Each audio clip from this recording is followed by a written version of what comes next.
When you go back and look at the film, what jumps out to you? Maybe that you confirmed what you saw, or maybe different than what you saw. Same thing we saw last night. When we watched the game in game, and then we watched some clips right after I did media session, then we watched some more today. It was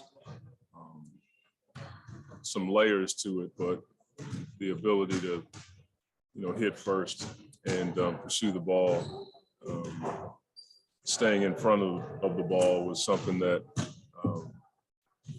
we didn't do as poorly as I thought, especially in the first half. We were pretty good. We forced a lot of missed shots, but in the second half, in the third quarter, they had a really good attack mentality. And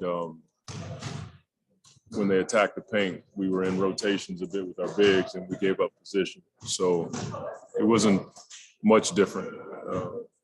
That many offensive rebounds is way too many, and it caused them to have almost plus 20 in possession. So not much different than what we talked about last night. Is DeAndre good? Because sometimes you can have that kind of thing and you think you're fine, but then maybe you're not. But is he good as far as his jaw and head and all? Nah, he's fine. He came in today, and we had a light practice today. He was fine.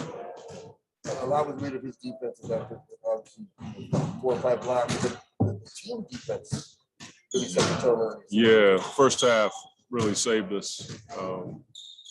We gave up a 37-point third, but we had such a good first half that it allowed for us to have that kind of a quarter. And you hold any NBA team to anywhere in the 30s from a shooting percentage standpoint, it's a good thing. And then we held them to under 100 points. So we have to get better at the defensive rebounding for us, but we still held them under 100 points, and that's a good thing. Monty, you come back from down to this 25. You have to hit them. You have to get them off the glass and be physical. And obviously, it's a team effort, but we have to have a hit-first mentality. But, for a guy to have that many offensive rebounds and not have a 3-second call against them, that's almost impossible. So we got to bring attention to that. But we have to understand, one, if we can control the ball initially on the perimeter, then our bigs don't have to give ground. We can do that much better. It takes care of that part. But just have to have a higher awareness of him on the glass. Monty, on a few of those for Valanciunas, DeAndre was making the contact with him from about 5 to 10 feet, but it felt like Valanciunas just got too deep. Is that DeAndre hitting him earlier? Or is that another guy coming over to help? Both. We got to hit him earlier, and then if your guy isn't going to the glass, you got to get in there and sandwich rebound. Nothing different than any other team in the NBA, but we certainly got to do a better job. On the flip side of that, at least, how would you like the guys getting out and running when they did crash last? It was good for us. Anytime we get a stop, that's the benefit. We were minus 18 in possessions. If you cut that down to 9, those are 9 more opportunities to get out and run. And maybe their 99-point total is 90, whatever that looks like. But, yeah, when we can get the ball. And there were a few times where the ball just bounced. It was a weird bounce. There were a few possessions where they got like 3 or 4 offensive rebounds in one possession. And some of those were like tap, tap, tap, tap. And those still count. So it doesn't look great, 25, but there were some of them where it was just like a tap, tap, tap, and it was 4 in one possession. Wasn't many of those, but enough to make that number just keep rising. Playing 2 big guys together, 2 really big guys. I don't know what that could be, just to deal with the size that New Orleans gives you. No, because we held them to 99 points. So I'd rather have them chase our guys than match that way against this team, just because, 1, it slows us down, and 2, it takes away the ability to get to the paint on offense. So that hasn't come up yet. How did you like the job that Jay did on Yeah, it was good. I talked to Jay yesterday morning about just making Brandon shoot tough shots. If he makes a shot, that's what he does. We didn't want to foul him, even though we got into early foul trouble in the third from a team standpoint. But I thought Jay, for a guy like Brandon who's so long and can make tough shots, I thought Jay did a really good job just trying to stay in front and make him shoot over length, especially in the first half. Brandon's he's elusive. You know what I mean? He's long. He can put the ball down. He's got a really good command of the ball, even when you get on his back. And then he can raise up and shoot over anybody. So I thought our team defense helped Jay, but Jay did a really good job of just trying to stay in front and making him shoot like tough shots over a hand. You've got Jay and Mikhail kind of slithering around those screens, Yeah. chasing guys all over. Yeah. Do you think that kind of might tie into the offensive rebounding thing? It can. I mean, the other thing that, hurts you with offensive rebounding with CJ, a lot of times you're up in the pick and roll because he can shoot the ball. So that takes your best rebounder away from the basket. That wasn't always the case. But there's so many layers to the rebounding piece. You're going to give up something to take away something. We just gave up too much of it as it relates to rebounding. Monty Away Williams. from strategy, how'd you feel about the energy? It's awesome. I mean, it was really cool to, hear the crowd differentiate from the regular season to the postseason. You could tell there was a difference in the energy and electricity last night. I was like, here we go. That's our sixth man, if you will, to have our fans give us that kind of boost. As I've said a number of times, there's not many places, if any, that are as crazy as our fans and as loud as our fans this time of the year. Monty Williams. Elevate too in Bristol. Yeah, I mean, but that's Chris. He knows when to take over, and our fans gave him a lot of energy, and it certainly helps. That's why this place has become a special place. Monty, when Chris was out, you guys were able to get those extra reps with Jay bringing the ball up. Yeah. How did you like that with the way Jones was pressuring? It's got to be something that we go to. I think we can add Mikhail in that mix and even Cam Johnson. We learned last year that teams are going to try to take Book and Chris out. So we've had 82 games and now 83 to just work on that. And it's not something we're great at, but I think we're solid. Credit to Jay and Mikhail and Cam Johnson for being able to handle that responsibility. How about just get that first one out of the way, first win, and being healthy at this point in the season? Say that again for me. Getting that first win, playoff win out of the way. I don't look at it that way. I mean, I just want to win as many as we can. Getting them out of the way, I'm like, that sounds weird.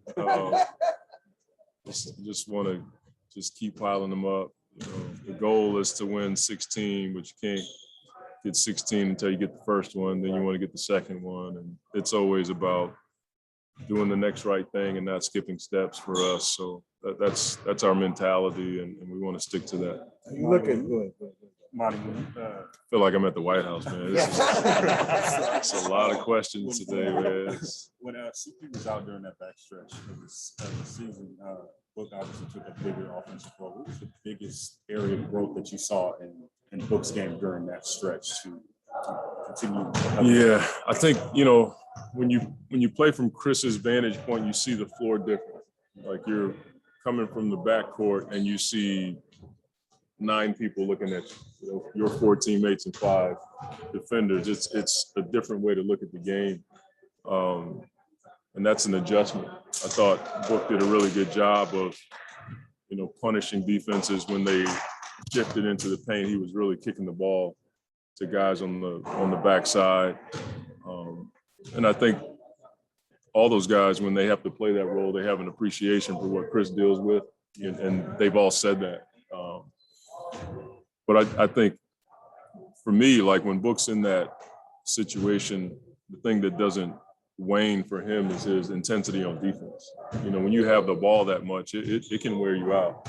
And I didn't see any decrease in his intensity on guarding the ball, getting back in transition, getting over screens. Like he was still really good in that environment. And then offensively, thought he had a really good balance of still being Book, but also facilitating and making sure guys got the ball. And, you forget that Cam Payne was out during that time. So he played a lot more point than he probably planned on playing this year. Coach, when you look at just Shamet in terms of him Where is not Cole? playing, Goodness gracious. when you look at Shamet not playing, is that almost like a blessing that he was even with the foot, giving that a couple of days to get better? Yeah, I think so. I think anytime you have a guy that has a scare like that, you want to make sure he's healthy. But it's one of those really hard things that I have to do as a coach is figure out like who's going to be the 8 or 9 guys that play in the playoffs. And, you know, credit to him, he didn't pout or whine or any of that. I didn't expect him to, but the one thing I know about Landry is he'll be ready. And there was a pocket last night where I thought about getting him in the game when we needed to get another ball handler out there to help Chris. I decided to go back to the campaign. So there's going to be opportunities where we can inject him into the game, and he does a really good job of being ready.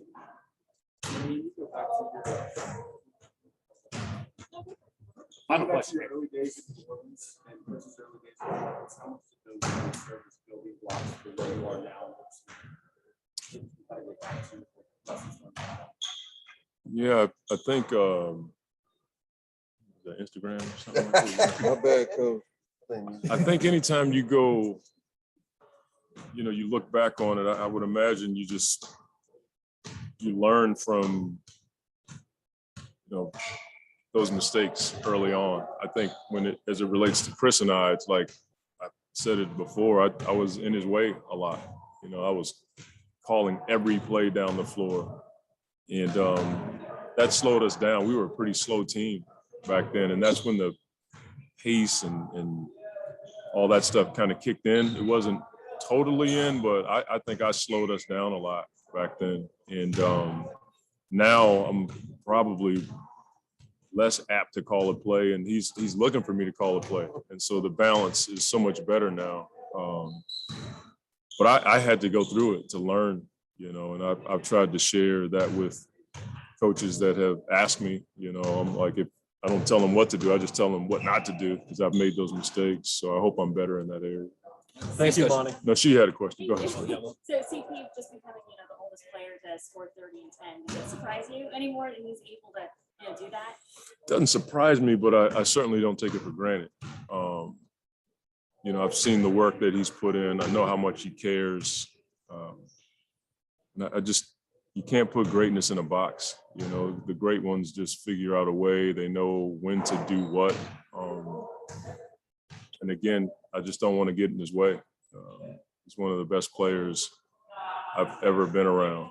And talking about Tim Duncan, Patrick Ewing, David Robinson, he's one of the best. And the age part, I don't think about it that much because he just continues to play at such a high level. Thank you.